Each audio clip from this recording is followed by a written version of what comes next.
So itong nakikita nyong ano, ito cover lang to, actually nabibili lang to online, pero makikita nyo pa rin andyan yung original nya. Ayan, nasa maayos pa rin siya na condition. Ito aftermarket, pinalitan na, pero mas prefer ko pa rin yung okay dati. Tapos naka deep dish matting na rin siya. Ayan, so mas malinis siya tingnan. Okay, then dito naman sa likod, okay, so naka deep dish mattings, syempre naka power windows. Oh, wala na yung original mattings niya. Ayan. Tapos ito na cover, so kung gusto nyo pwede naman to tanggalin na cover, pero better na to para at least mas malinis or napoprotect yung nasa loob niya. Okay, so tatlo dito, dalawa sa harap, 5 seaters. Okay,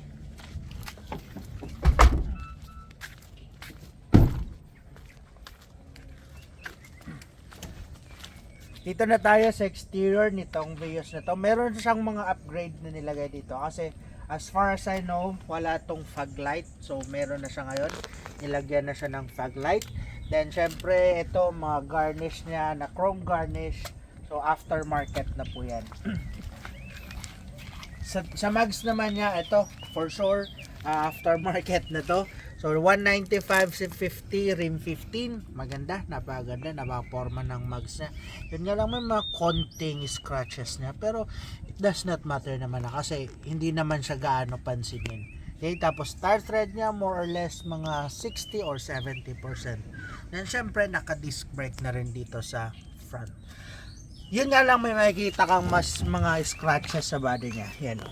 Yan, sa bumper. Dito sa hood, meron din siyang konti. Ayan. Pero madali na lang yan. Okay.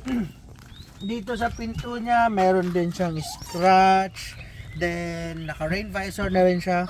Pero ito, hindi ko talaga to type. So, pwedeng kung gusto mong alisin natin yan, pwede na rin natin siya alisin. Okay? Ito, naka-garnish na rin. Same with this one.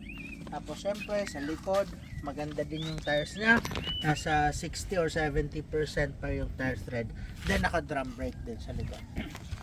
Dito naman, yan, naka garnish yung mga tail light. Buo naman yung mga tail light niya.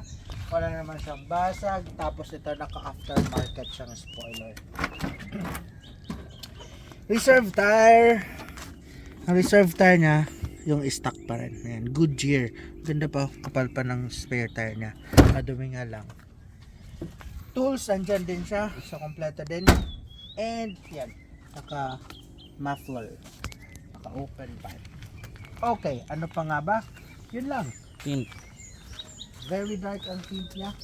So, dito makikita sa loob. May privacy siya. May privacy sa loob niya.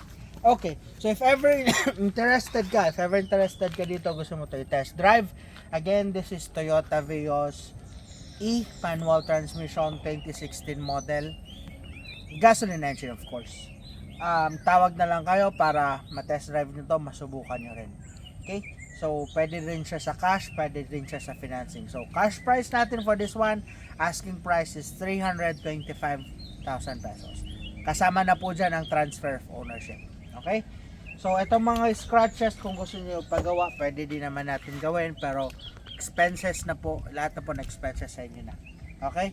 So, 325. So, pwede din po siya sa financing. Kung ipapakompute nyo, tawagan nyo na lang.